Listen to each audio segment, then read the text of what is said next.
ang mahalagang papel ng mga Scout Ranger. Welcome back to my channel, class! Ako muli si Professor Ipaliwanag ng University of Life. At sa episode na ito, aalamin natin kung ano nga ba ang mga Scout Rangers. Isa sa mga pinakarespetado at pinakamatitinding Special Operations Units ng Philippine Army. Ano nga ba ang ginagawa nila? Bakit napakahirap makapasok sa kanilang hanay? At ano ang pinagkaiba nila sa karaniwang sundalo? Pag-usapan natin dito sa The Taglish Explainer. Ang topic na ito ay mula kina Clifford, Reggie, and Glock Gun. Medyo popular demand siya. Salamat sa suggestion ninyo, my dear students. Kapag narinig mo ang salitang Scout Ranger, ano ang unang pumapasok sa isip mo? Matipunong sundalo? Matinding training? O baka iniisip mo, Professor, sila ba yung may Power Rangers? Kung ang ordinaryong sundalo ay parang family car, ang Scout Rangers naman ay parang 4x4 na kayang umakyat ng bundok, tumawid ng ilog, at dumaan sa putikan.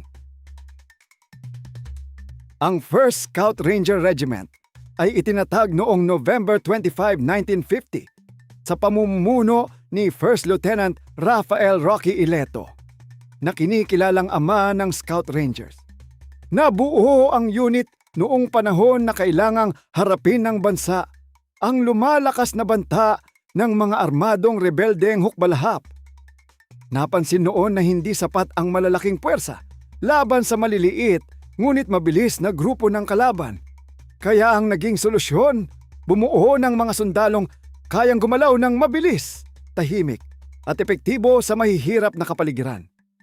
Ang pangalang Scout Ranger ay hango sa dalawang unit ng US Army na naging inspirasyon ni Ileto, ang Alamo Scouts at ang US Army Rangers. Ngayon, huwag mong isipin na ang Scout Rangers ay parang action stars na buong araw ay tumatalon sa helicopter. Totoo, mataas ang antas ng kanilang kakayahan. Pero ang tunay nilang sandata ay disiplina, pagsasanay, at mahusay na teamwork. Hindi sila umaasa sa main character energy.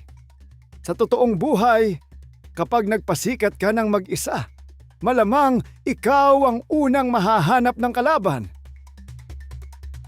Ano ba talaga ang trabaho nila? Ang pangunahing misyon ng Scout Rangers ay anti-guerrilla warfare. Pero hindi lang doon umiikot ang kanilang tungkulin. Kabilang din sa kanilang mga kakayahan ang counter-terrorism, hostage rescue, special reconnaissance, jungle warfare, urban warfare, close quarters combat, raiding operations, at iba pang espesyal na misyon. Sa madaling salita, sila ang mga sundalong sinasanay para sa ilan sa pinakamahirap at pinakamapanganib na operasyon ng Philippine Army.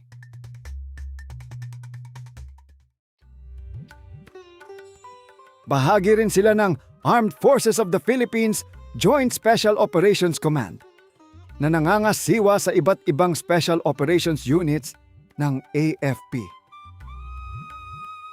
Pero teka, Professor, pwede ba akong maglakad papunta sa recruitment office at sabihin, Boss, Scout Ranger agad ako! Aba, hindi ganon kadali. Hindi pwedeng diretsong sumali ang isang sibilyan sa Scout Rangers. Kailangan mo munang maging miyembro ng Armed Forces of the Philippines bago ka makapag-volunteer at makapasa sa mahigpit na proseso ng pagpili at pagsasanay. Ang Scout Ranger training ay kilala sa pagiging isa sa pinakamahirap sa bansa. Bago pa man makapasok sa pangunahing kurso, kailangan munang pumasa sa physical fitness tests.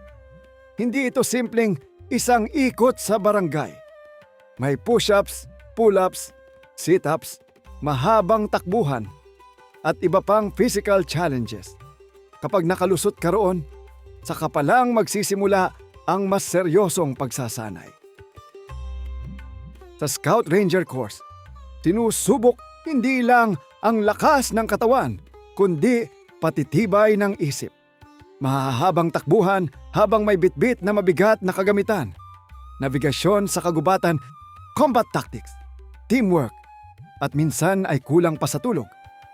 Ang layunin nito ay hindi gawing superhero ang isang tao, kundi gawing sundalong kayang mag-isip at kumilos ng tama kahit pagod, gutom, at nasa ilalim ng matinding pressure. Isa pang nakakatuwang detalye ay ang kanilang mascot. Kilala ang Scout Rangers bilang Musangs. Ang kanilang shoulder patch ay nagtatampok ng imahe ng isang Black Panther. Ngunit matagal na rin silang iniuugnay sa Musang o Philippine Civet dahil sa pagiging tahimik, mabilis, at mahusay gumalaw sa gabi. Kung ang pusa mo sa bahay ay eksperto sa pagnanakaw ng isda sa mesa, isipin mo na lang ang mas disiplinado at mas sanay na bersyon nito. Pero syempre, para sa seryosong misyon. Sa paglipas ng mga dekada, ilang beses ding na-deactivate at muling na-activate ang Scout Rangers. Depende sa pangangailangan ng bansa. Ngunit nanatili ang kanilang reputasyon bilang isa sa mga pangunahing Special Operations Units ng Philippine Army. Patuloy silang nagsasanay at nagsisilbi sa iba't ibang operasyon upang mapanatili ang seguridad ng bansa. May isang maling akala rin ang ilang tao. Akala nila sapat nang magsuot ng camouflage, bumili ng tactical backpack, at mag-post ng picture na may caption na mission ready. Hindi po. Ang pagiging Scout Ranger ay hindi nakukuha sa porma. Nakukuha ito sa matinding training, dedikasyon, disiplina, at aktual na serbisyo sa bayan. Sa kabuuan, ang Scout Rangers ay isang elite special operations unit ng Philippine Army upang magsagawa ng mahihirap na misyon tulad ng anti-guerrilla operations, counterterrorism, reconnaissance at iba pang espesyal na operasyon. Sila ay dumaraan sa napakahigpit na pagpili at matinding pagsasanay upang maging handa sa anumang hamon. Kaya sa susunod na marinig mo ang salitang Scout Ranger, tandaan mo, hindi sila simpleng magagaling na sundalo.